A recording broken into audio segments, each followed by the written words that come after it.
has now been around for 3 seasons, and coaches everywhere are saving time and being more efficient when it comes to scout cards.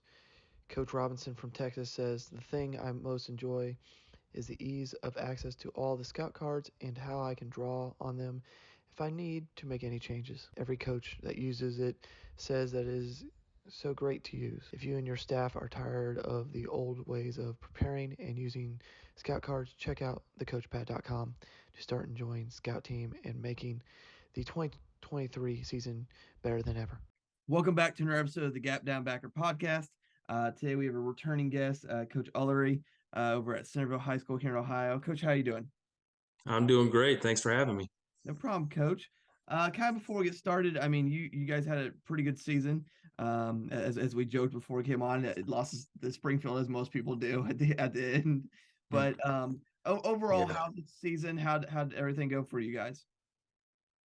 It was good. It was good. We didn't just lose to Springfield. We lost to Springfield twice, which, hurts double. But overall, very pleased with our kids and very pleased with our coaches and everything and all they did. And, they battled through a lot and they found ways to win some really tough games and everything. And, I told them all at the banquet last week, I said, the program definitely took a step forward. Didn't end how we wanted it to end. You want to keep playing always, but the program took a step forward, and when you zoom out, a legacy was left by this senior class. So we're really happy for them. Because what year did you just finish? I think my sixth. Yeah, it started in 2017. So this is my sixth season. Yeah. So, I mean, just out of curiosity, from year 1 to year 6, how have you evolved how you approach things? That's a good question. I actually answered that question the other day. I was talking to someone about it, just kind of in conversation. But I think in year one, I probably thought I was doing more than I actually was. I thought that probably I was reinventing some kind of wheel with offensive coordinating and managing games and tweaking practices to be super innovative and all these things. And I really wasn't. Um, and now in year six, I would say I'm much more zoomed out. I see much more big picture. It's much more about getting the right people in the right places versus trying to micromanage everything and do everything the way I want it. Just get the right people in and, you know, uh, like they said, like you get a good hunting dog, let him go hunt. You don't follow him around, So I would say I do a lot more of that now where you just kind of make sure the right people are in the right place driving the correct vision and just let them go. And I'm much more hands off than I was in year one. Year one, I probably had to control every minute detail. And now it's like, I got good people, let them go do a good job. And that's it. And see what we get. Okay. Now, I mean, also from that, I mean, we talked a little bit about it last time, is how you've morphed your offense, and the school has morphed its identity over the past 2 decades, essentially. How it like, and I know you continue to morph your offense this year, but how has your vision on offense changed, and how much of that is based off the personnel you have, and also part of it is just how much of that is just learning on the job? Yeah. I mean, this year, especially, that's like a super loaded question with, incredible evolvement answers. But we started the year with a new quarterback, Drake Wells. He's a like a hybrid pocket passer, mobile quarterback. Does a really good job throwing the ball, can burn you with his legs, but he's not just glued into either role. So we were kind of growing into him. And is he a 5 wide guy? Is he a 3x1 guy? Is he a rub route guy or a middle seam guy? All those things. Um, and where we really found a groove with him was being empty and being in RPO situations. And he started to really kind of blossom. And it was like, oh my gosh, this kid's going to take off. Here we go. And then all of a sudden, a fluke tackle, and he breaks a collarbone, in his non-throwing arm. And so it's like, okay, well, we got to figure this out now because the other quarterbacks are not him. So we had a couple backups in, and what we found was we went with this young kid named Braylon Newcomb, who's, he's a shorter quarterback, but he's not as short as people think. But he is much better at running the ball. And when he's bigger threat to just tuck it and run it. Now teams are defending us a little bit differently. So we found a lot of answers in just going with 2 tight end sets all over the field, and we were unbalanced, and we'd be in a 3-by-2 with 2 tight ends into the boundary and all this stuff. And we found ways to get other athletes on the field. Like Reggie Powers is, a hybrid running back safety that can, torch people in the open field. So like now you put him out there and start saying, go defend Reggie Powers and Nick Bruder and Jamar Montgomery and all these guys that can really fly and really take care of the ball. And then, by the way, we have a quarterback behind him with 2 tight ends able to block for him. It's a nightmare.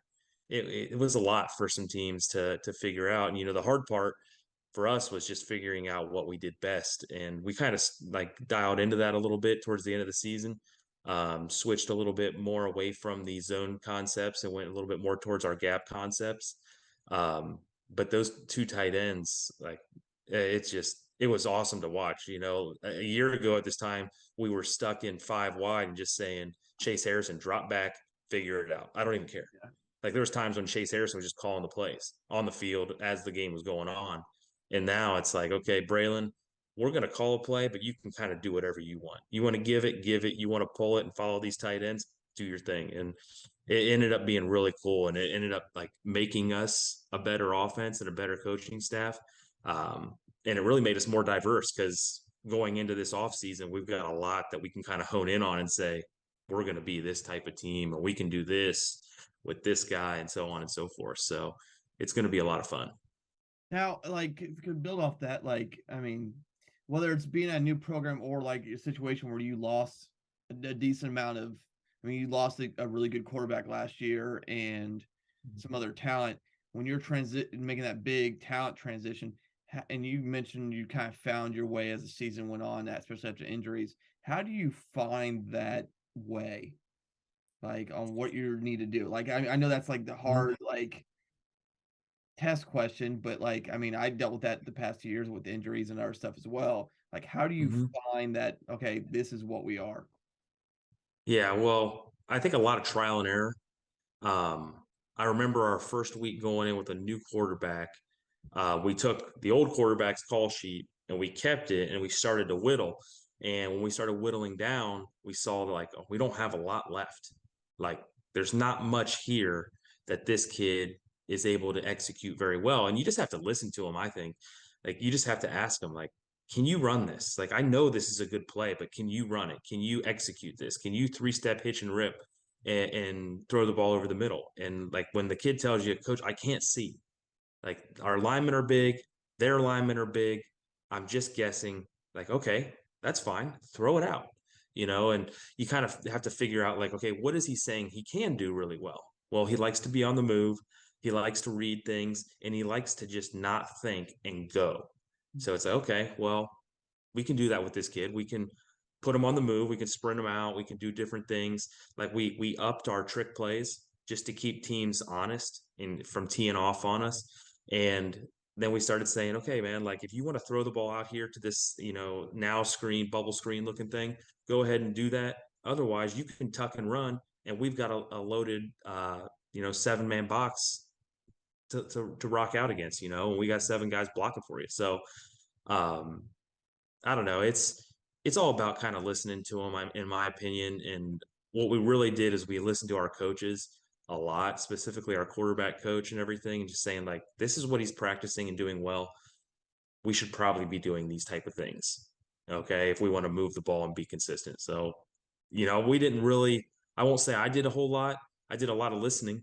I didn't do a lot of like commanding, but the kid was verbal and helped out, and his coaches helped out. And when you start to get that in line with what your O-line and your tight end coaches are saying, all of a sudden you've got a pretty good package that the kid can execute on. And then you can get creative with the type of screens, the personnel, the formations, the motions, stuff like that. And that's where we got a little creative and a little bit of window dressing. But mostly it was just counter and screens and let the kid go and do his thing. And when we would drop him back, we dropped him back knowing well that he couldn't see and he was going to take off and go create, and it ended up winning us a game.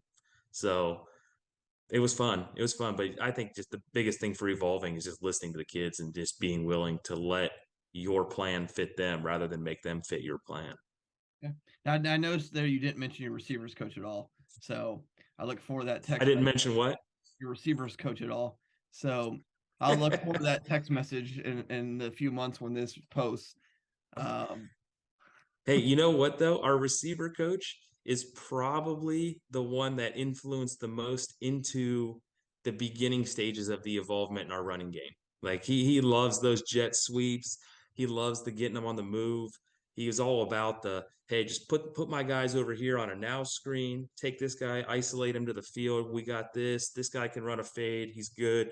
Like, and then let's run against this box. You know, you get two safeties, let's run it. Get one safety, let's rip it. And he was a good sport. I know he wants to be 5 wide and air it out and be the Mike Leach pirate down at Mississippi State, but this year he did a good job playing his role.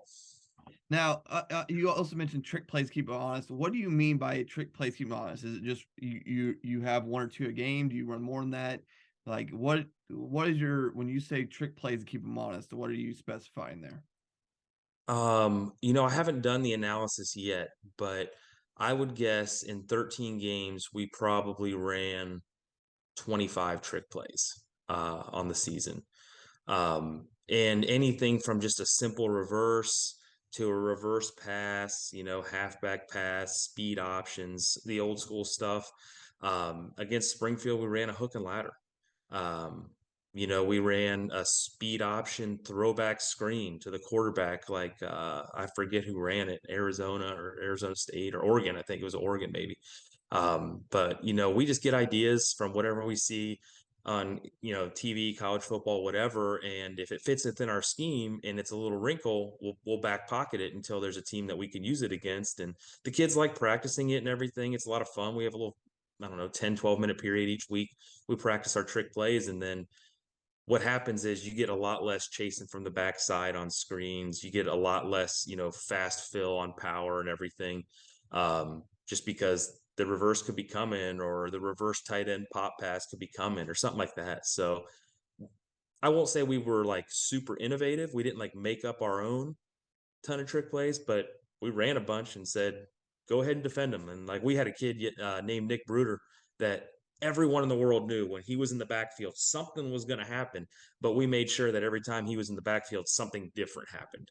And whether it was, a speed option fake to him and whatever, or we just motioned him out and run double moves. But it was fun. Like with the trick plays were a lot of fun, and they now have a section in our playbook, and we'll come back to them again in the future for sure. Now, two other things on there is we mentioned the dreaded off screen. We talked about the dreaded recruiting cycle. That is the good and bad parts about our jobs. But from a head coach perspective, especially at a larger school, how do you go throughout the process of preparing? Because obviously, about right now, give or take, is when, and we talked about this, is when you get the mass exodus coming through your building of, okay, I need to talk to this kid, or I need to talk to that kid, or whatever. And you have college coaches reach out, when can I come, and or what is this kid thinking, blah blah. So how do you prepare, obviously on especially such short notice, on prepping for the recruiting cycle and making sure everything's ready so your kids can get the looks they need? Yeah, I don't think this day and age, I don't think you're allowed to not be great at the recruiting cycle. And I won't say that I'm great yet, that we've perfected it at Centerville by any means yet. You know, we're always becoming, but we're definitely going to try to be great, and we're definitely going to do everything we can to use our platform. We have an incredible platform to get kids recruited on, and we're going to maximize what we do for them. So, you know, like when these coaches start texting and start emailing and saying we're coming in, I keep a Google sheet, and I say like it's all our prospects on it and all their information, Twitter handles and cell phones and highlights and all that stuff, right? And I keep all that, and I keep the all their transcripts on my phone. They're unofficials, of course, but I keep all that stuff accessible. And whenever a coach says, hey, I'm going to come in tomorrow at 9:15, it's like, okay, great. I'll see you then. Here's our prospect sheet. You know, based off the school and their needs and a couple more texts, find out like who they're interested in or what they're interested in, and then direct them like, here's the prospect sheet, check out person 1, 6, and 11. I think they're going to be your best fits. And then once they arrive, they say, yeah, I liked 1 and 11, like let's talk about those guys. And those are quick, messages we can send back and forth and everything, and kind of keep the process going efficiently, because I think the coaches appreciate efficiency as much as the kids in the school appreciate efficiency when those college coaches come in. So we just want to make sure that we're putting our kids in front of as many coaches as possible, getting them as much exposure as possible. And, being at Centerville, we're very fortunate. The people before us kind of laid the groundwork of like, we're going to get over 100 colleges in every cycle. And like, it's going to be a lot of fun. It's going to be a lot of work. But the kids are going to go through that process, and as long as they keep up their end of the bargain in the classroom with their teachers, then it's not going to be any issue for the kid coming out of class or talking to me or whatever, when the college recruiters come through. So it's a lot of work, but it's definitely worth it. When the recruiting cycle ends, it's kind of like a season ending. You feel like, like exhausted and everything, but it's been fun, and you reflect on it. And usually there's a great body of work with, kids getting offers and opportunities all over the place to go chase their dreams. So it makes it all worth it. Now, my next question is, I mean, we talked off screen, like you literally just got done with your banquet over the past week. Thanksgiving just ended. And recruiting cycles beginning. So at what point do you start the off-season process of obviously evaluating your schemes, evaluating your coaches, figuring out who's coming back, who's not, posting, like put the whole process that is not fun but fun at the same time, like the X and O's and the evaluations process is the fun part. The staffing part can be annoying depending on the situation. So how and when do you kind of start looking at that process of evaluating everything and starting at the off-season juncture? Yeah, I mean, I told our coaches, like, I don't make our coaches speak on almost anything at the banquet. They don't have to prep anything. They can show up and just, give hugs and take pictures and all that stuff that the players and parents want to do. Because I wanted their break to start faster after the season ends. So once equipment turn-in happens, I want them to feel like they're good. So they get to relax a little bit more, and that's okay. But sometime over winter break, we'll have a keep stop start staff meeting where it'll just be an open forum. I won't go in with any agenda at all. I'll probably unveil the calendar to them at that point and say, here's the calendar, but it's not set in stone. What do you guys think? What do you guys think in our program we should keep doing? What should we stop doing? What should we start doing, kind of thing? And we hear each other out. And I just tell them my job is to, weigh the options and figure out what's best, and go from there. And we're all going to be on board, but everyone's going to be heard. And that's going to happen over winter break. Now, in the past, we've started lifting over winter break. We're not starting that this year. We're not even going to start lifting until the second week back in January, just because I want our coaches getting away. I want our kids getting away. Selfishly, I probably need to get away and spend some more family time and everything over the holidays, and just, recenter that part of my life. But when we get back into it, I want everybody fresh and hungry to get better and everything. So, that'll be after the college football national championship. NFL will be winding down, and we'll just be getting started for the next season. So we won't start anything till then. And then around that time is when our defensive staff and offensive staff separately will begin, end of season analysis, playbook review. Like this year, we're going to rewrite all of our middle school and freshman playbooks and everything. And, if we have staffing needs, we'll address them then. And going forward. But I found that with staffing, like I used to think like, got to get them in and get them going. And let's, like, if it happens in January, we got to have a new hire by January the next day and all this stuff. And like now it's like, hey, we'll find the right fit. And if we can't find the right fit, we won't find anyone at all. We'll make it work. So I don't really sweat the staffing part as much as I really care about just get the kids in and get them going and get them hungry again and get them working out the right way. But we kind of saw that our season was a little bit longer and we were pretty worn out and beat up at the end. So what we're going to do is just bump everything back and say the expectation is for our season to be longer. we're going to train the same amount of time. We're just going to start a little bit later and try to peak a little bit later as well. So we'll start everything a little bit later. And I know there's some coaches out there that are going to completely disagree with me and say, nope, 28 days afterwards, let's get after it. OHSA says, let's go. So, to each their own, but I just am currently subscribing to the, let's check out, rewind or unwind and recharge our batteries for now. Well, that's also hard to go by what OHSA says because there's a change every year, so you never know what the change is going to be, and you won't know that till like March, and it'll be a change that goes in effect like May. So that is what that is. Yeah, just roll with it. Now you mentioned earlier practice schedule. Like last time we talked practice a little bit, in terms of just overall, like, okay, this is how you handle O&D, and especially like here's the one-way players, here's the two-way players, here's how that whole system works. But like more specifically, especially since you run the offense, how and you've kind of said you've kind of figured out how to make stuff work after 6 years of kind of trial and error. I mean, how like kind of what does a standard offensive practice at this point look like for you? It's pretty broken up into its own pieces. We have obviously we have inside run like everybody has, and our inside run for us has a focus on 12 personnel.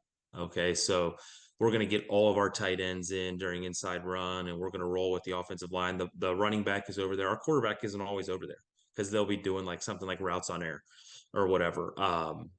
But we'll have that period. We're a heavy screen team, so we do have a screen period every week, if not twice a week, where we're going to go 8 to 12 minutes of just nonstop screens and kind of add that piece to the puzzle. So what it leaves us with is when we do things like that, we go to team, and you don't have to get in 12 personnel the entire time and just beat up all your scout guys because nobody wants to do that. And we don't have to practice our screens during team and wait on our linemen to run downfield and run back and everything like that. So in our team period, we can practice tempo, we can practice game execution, we can talk more about this is how they're going to line up. If they do this, we're going to do this kind of scenario stuff. And we'll do a solid, 15 to 20 minute team session each day. But we like to break up our offense primarily through other small periods. Like we're not going to practice double moves in a team session. There's no sense in our offensive line kick setting while we run, stud or go or something like that. Like we can just rip off 50 of them in a routes on air period while our O-line does blitz pickup, and it's going to be a lot more effective because they can see more blitzes and we get more reps of throwing whatever routes we're going to throw. So we like to break it up. One of the things we did come across this year that I really liked, and our kids seemed to like it as well too, was we did a 5-man protection drill, but we threw every blitz under the sun and we ran air raid concepts behind it with no one covering it. So, we'd have like a 6 or 7-man box and be running shallow and mesh and cross and, Utah routes and stuff, and only giving pressure and getting the ball out. And the O-linemen loved it because they know what's coming every time. It's a 5-man protection. They just have to figure it out. The receivers love it because they just get in line and run route. And the quarterbacks love it because they just got to avoid and get rid of the ball to the correct guy. So that was probably our most extensive thing we did in team periods. But,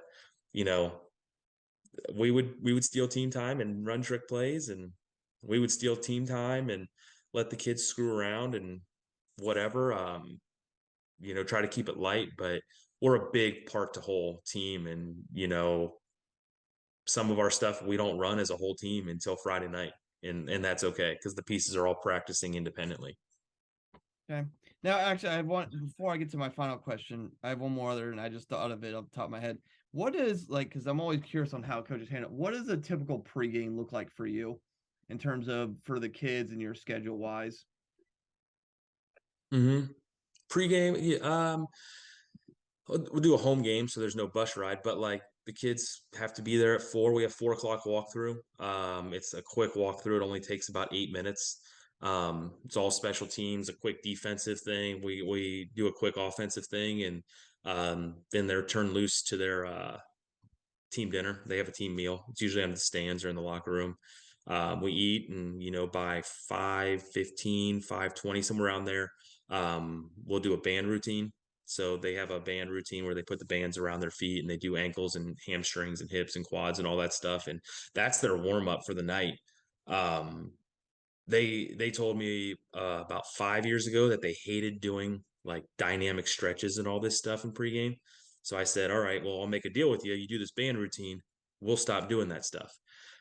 They said, okay. I was like, you got to take it serious. And they did. They do a great job. They put their headphones in, they crank it out, they get sweaty, and they get loose. We haven't had any real injuries, any soft tissue injuries since we've been doing it anyways. I know our sample size is small, but 5 years is pretty good for doing it. But they will do that band routine, and then they go in the locker room, and there's a schedule on the wall, and they come out in their waves, and the kickers will come out, the quarterbacks, the receivers, etc., and they just get moving. And we just try to make it as fast as humanly possible. So like the longest period we have in pregame is 9 minutes, and that's just the kickers. But everything else is like boom, boom, boom, boom. Get out there, get your reps, get sweaty, get in the groove, come back in, get your pads on, go back out, hit, hit, hit, hit, hit, 3 plays of this, get out, catch a punt, and do a coin toss. So we try to make it like as fast and efficient as possible. So it's like practice. We don't want them like warming up and sitting around or anything like that. So pregame is we were always fine tuning it, but we don't do any of that like stretching and dynamic stuff like we used to do back when you and I were playing. Oh yeah, that was a whole process, and I think a lot of schools are starting to get away from the old school dynamic. I mean, like we didn't do a true dynamic this year at all. We did. Mm-hmm. I did more. I mean, just kind of what our pre-practice warm up was almost than it was a true dynamic this year. Mm-hmm. I didn't have any major soft tissue injuries. Now, broken bones, on the other hand, I had those like crazy this year, but that's our school. So Yeah, I mean, look at like basketball teams. Basketball teams don't do all that stuff, and they go out and they're all over the place. They're agile, they're athletic, they're fast. They don't do all those stretches. They go out and they get in layup lines and they do their jump shot, whatever, and defensive drills, and they go. Like, why wouldn't we? Why are we any different? yeah, We're not. It's just a human body. So we go out and do it. And, I took Chad Grandstaff's suggestion from Zanesville. He got rid of all that stuff and added in agility circuits. So I was like, man, I hate stretching. I love agility circuits. Yep, that's what we're doing. And our kids started to, not like them towards the end of the season. We did them at the beginning of each practice, but we found ways to be creative and say like, okay, some days they're going to be agile bags and you're going to get after it. And some days we're going to do quarter eagles and up downs, and boom, get out. You got 3 reps and you're done, and we made it light and fun and fast, and the kids rallied around it. I don't see us bringing like old school stretch lines. I don't see us bringing that back anytime soon. no, I don't think there's need, and I think more and more data and more strength coaches are showing you don't need them. Mm-hmm. And then my last question for you, because we talked about it briefly, and we said we talk about a little bit more this year, is Utah. Kind of, I mean, for people that don't know what Utah is, what is Utah, and then how do you try to teach it from year to year? Yeah, I mean, truth be told, I learned Utah from my old head coach at Dublin Kaufman, Mark Crabtree. I learned about it before I knew what air raid was, before I knew who Urban Meyer was, before I knew what mesh was or anything. I just knew this was like, oh, a Utah route. And like the universal signal of Utah was like this or something like that. And like we changed the name of it at Dublin, and then we still use this. So I think it's a phenomenal play. It's obviously it's like mesh return, right? Like it's mesh without the crossers. As they get ready to cross, they pivot back out, right? And the way that I learned it was it's best out of 3x1 or out of empty. And our read goes front side return route, backside return route to dig route. And if there's ever pre-snap pressure, we attack the pressure. So, if you're going to bring pressure from our backside, then we're going to flip our read and go back, front, dig. But that's how I learned it. We have a pre-snap read as well. We haven't been exceptionally great at hitting it. We do it a lot in practice, but it's tough to get a quarterback to throw that 12-yard field out in a game with confidence. So we haven't really hit that. But one thing we like a lot is we like the we like the shoot and go or the wheel, the rail route, whatever people want to call it, as a little like tweak to it. We've hit that quite a bit, and at least keeps teams honest. Like, okay, we got to stay back on this thing. We can't just see the X receiver go under and just chase him. Otherwise, you're going to leave one of our really fast running backs manned up on your will linebacker. But yeah, we taught it the last couple years in conjunction with mesh, but I've used it for many years in the air raid offense, spread offense, without having mesh installed at all. You know, and just say attack the pressure, front side, back side to the dig window, and a lot of good stuff. And the best part about it is really like it goes front side, back side, dig, but it really should go front side, back side, step up with the intent to run and throw the dig if it's there, you know, like, cause that's going to be your second hitch is that dig window. So you might as well attack it and make them attack you. And if they don't attack you, just take off. We've got, you know, phenomenal mobile quarterbacks. You know, Drake Wells and Braylon Newcomb are very mobile. Go run. And if they want to cover things, let them cover things. So, you know, I don't know. Mesh is very air raid. I don't know that I agree that Utah is air raid. I think Utah can be very versatile in any offense. You know, I've seen triple option offenses run Utah before. It's a great play. Okay. Now, well, coaches, give Coach a follow. His Twitter will be below. I'll probably put the link to the other podcasts on there. So if you want to hear our other conversations and that we've had before, obviously his DC has a bunch of stuff on my channel as well. And then like, share, subscribe, all that lovely jazz. Check out Coachpad. And then that's another episode of the Gap Down Backer podcast.